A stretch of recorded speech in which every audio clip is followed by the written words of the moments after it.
Welcome back. We're turning now to the latest installment of our Common Ground series, where we speak to leaders working across the aisle to solve some of the nation's most pressing issues. Our colleague Gary Grumbach sat down with two federal judges, Judge Esther Salas, appointed by President Obama, and retired Judge John Jones III, appointed by President George W. Bush, to talk about threats of violence facing the judiciary. Now, Judge Salas experienced that violence firsthand when her 20-year-old son Daniel was shot and killed, and her husband was critically injured by a self-proclaimed men's rights lawyer who was targeting her and her home in July 2020. Now, in the first half of this year, there have been 324 investigated threats against federal judges, according to the U.S. Marshals Service, the agency that is tasked with protecting federal judges. Last year, there were 564 recorded threats. Our legal affairs reporter, Gary Grumbach, joins me now. And Gary, tell us about this pair and the very meaningful conversation you had. Yeah, these two have very different upbringings, very different backgrounds. Judge Salas is still on the bench in New Jersey. Judge Jones retired a few years back, and now he's the president of Dickinson College. But they came together for this rare on-camera interview because they say it's too important to stay silent right now. Our conversation begins on that horrible day for Judge Salas's family, July 19th, 2020. Daniel was swinging a wiffle ball bat, and he just said, "Keep talking to me, Mom. I love talking to you." And it was at that exact moment, Gary, that the doorbell rang. And my baby boy's face went from calm and serene to alarmed and concerned. And before I could get him to hold off, because Dad was upstairs, he just bolted up those stairs to meet his fate. And at that door was a disgruntled lawyer who had an intention of assassinating me. And my son, we know now from FBI debriefings, wasn't going to let that man in our house. And the FBI believed, because Daniel fell back with his arms in a cross position, the FBI pretty sure he blocked his entrance, and the guy shot him point blank, one shot in the chest. And then as my husband was turning the corner from the living room into the foyer, the gun just went, the shots went towards him. And Mark was trying to get at this guy and just kept getting hit, one shot after the other shot after the other shot. So 3 bullets hit 5 different parts of my husband's body. And Mark fought for his life that night and continued to fight for his life in the months that followed. In the immediate aftermath of the shooting, did you think that individual was coming for you? He wanted me. I was his intended target. And what he didn't expect, and what the FBI has used, that the term, he was met by superior forces. I'll never forget when the special agent in charge used that term, superior forces. And that was Danny, and that was my husband. He didn't expect that. With what you've been through, how do you keep going? How do you put on the robe every day and walk into that courthouse in Newark and do your job? Because when someone sacrifices their life for you, you don't squander yours. My son's ultimate act of love was taking that bullet. And I say that sometimes and I can't help but get misty-eyed, right? But when someone gives you a gift like life, you don't squander it. And that is one of the reasons I'm out here every day, just like Judge Jones is, right? Banging this drum that something awful is happening and we have to do something about it. So, Judge Jones, you have not been immune to threats as well. There's several decisions going back decades that you made where you got threats, but then all the decisions I read somewhere that you were surprised you didn't get threats for. For example, a gay marriage-related decision you made. Where do you think the line is? Why do you think you got threats for some decisions but not others? You know, there's no rhyme or reason to that, Gary. And the first thing I want to say is I'm awed by Judge Salas. I don't think that I would have it in me to carry on. Maybe I would, you know, under those circumstances. One of the reasons that I feel so strongly about these issues is because I get inspiration from my friend Judge Salas. We need to talk about these things, and God bless her for, you know, doing that. But going back to your question, The most frightening thing, about the threat environment, and the U.S. Marshals will tell you this, is it's not the person that alerts you ahead of time, typically, that you're most afraid of. It's the person you haven't heard from. It's the person that comes out of nowhere. In the current climate, it's one thing to have members of the public who sort of cleave to a particular political philosophy complain about judges and their decisions and vilify judges. Judges have been criticized since the beginning of the republic. But it's another thing, again, to issue what I think is a dog whistle to that very small portion, but perhaps powerful portion of the electorate that are unbalanced, that'll take up arms and hurt or kill somebody because they think in their twisted minds that they're doing the work of a benefactor or vindicating, some belief that they have. How do those threats impact you and your fellow former judges now? So, I mean, my colleagues, my former colleagues with whom I've, retained great relationships with, they feel like there's a target on their back. They just do.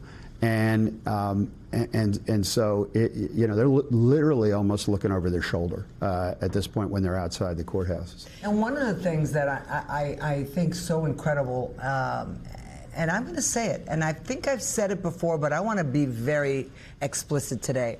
I think this is intentional by those individuals from the top down who are rolling out this negative PR campaign. I think it's very intentional. I don't think this is sort of them just speaking their passion. This is an intentional act. What's the goal? Well, I'll tell you there are two from my perspective.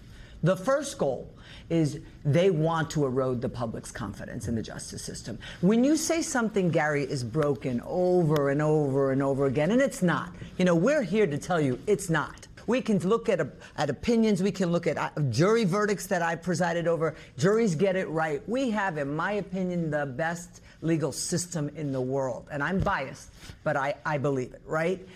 But when you say it's broken, when you say that we're corrupt, when you say that we're rogue, when you say that we're monsters, when you say that we're engaging in legal insurrectionists, that we're legal insurrectionists, when you say all that, you are doing that for one reason, and that is to erode the public's confidence. But there's a more sinister reason, and I'm going to say it as Daniel's mom, I'm going to say it. The more sinister reason is when you call us monsters, and when you say we hate America, and you post that on a large social platform, and when you say it in front of the cameras day in and day out, and when it's written, and when people put up wanted posters, all of that, the secondary reason, from my opinion as Daniel's mom, is that if something happens to one of my brothers or sisters on the bench, they had it coming. You make us villains, you demonize us. And therefore, we're not worth fighting for. It's interesting. I see this president, and I have to get specific in this case, probably more than my colleague can. But when he refers to judges as his judges, as if he possesses those judges, judges are not his judges. Judges are emancipated once the Senate votes them in, and their right hand goes up, and they're sworn in. There's no greater evidence than that. Sort of my judges than the President of the United States, astonishingly to me, although perhaps not, knowing this president, going to the Supreme Court of the United States and trying to stare down the Supreme Court. Gary, there's a reason that no president ever did that before, because it shouldn't happen. It shouldn't be done. I thought it was one of the most outrageous acts of attempted intimidation, and then of course. You see what happens when rulings or arguments go a way that he doesn't respect. He calls out his judges by name. Loyalty. So, yeah. Hitting on that point, how did we get here to a point where the U.S. Marshal Service says this year alone there's been more than 300 threats that they're tracking against judges, federal judges? And thousands of nasty tweets online and posts online. How do we get here? Because I think that our president on down have engaged in such irresponsible rhetoric that gives really the public and in particular sometimes the mentally vulnerable a green light to go ahead and come after us. And it's not just Joe Smith on the street saying this, right? It is the President of the United States, and that makes an impact, right? It's not just the President. You know, in my view, I think we have a completely dormant United States Congress. So, you know, we've talked about Article 2, Article 1, you know, Article 2, the presidency, Article 1, you know, the United States Congress. Where is the shame? Where are the voices? And by the way, you know, there are members of Congress that can be at risk too. This is flashback, you know, on them as well. And yet, you know, I don't expect this president of the United States to say anything that's going to dial down the rhetoric. But shame on the members of Congress. Shame on the Speaker of the House. And just on that note, I want to be very clear. I mean, we have seen attacks on our president. We've seen attacks on members of Congress, both on the right and left. I mean, this is an inability for us to agree to disagree. So where do we go from here? We need a national dialogue. And I think it has to start with thought leaders, with people who have a voice, who have a platform, whether they're in elected office or not, because judges are only going to be able to do so much. I think, you know, if we don't do something at this point, people are really at risk, physical risk. This isn't just a risk to the institution in the third branch. It's a risk to people's very lives if we don't fix this. I think it starts with how we treat each other at home and how we treat each other and how we treat neighbors and strangers and everyone we come in contact. I mean, I think it's a return to love. I really do. And I think it's, you know, I've become a lot more of a spiritual individual since my son's murder. And it's the one thing that keeps me going, Gary. And I think it starts at home. And we start to demand more from ourselves and more from our leaders. And so I think it starts with a national dialogue, but I also think it starts right at the kitchen table. That was so powerful, and you really drew out of them some very blunt, very emotional comments about the state of where things are right now. What do you think happens next? Pick up on what you learned from that. Yeah, this was a 45-minute conversation, so we couldn't fit it all into that segment there. But I think one thing that they talked about a lot was the ripple effect here. The idea that young people today are seeing these attacks from their leaders in this country and thinking that perhaps that's an okay thing to do. And the fact that this could have generational impacts going years beyond just 2026. People become numb to it. People become numb to it. And this is not a theoretical thing, right? This is really happening. Just last week, Justice Amy Coney Barrett had a swatting attack at her house. Police were called to her house because somebody said that there was arguments happening at her home, and the Fairfax County Police went there. And a totally false report. Totally false reporting. These are things that happen every single day, hundreds already this year. They're on pace to break the record for number of threats to judges. And so these two judges are sitting down saying that something needs to be done about it, and something needs to be done about it right now, Kelly. It reflects on our society, and it tests all of our security resources, and it's an important conversation. Thank you for bringing it to us.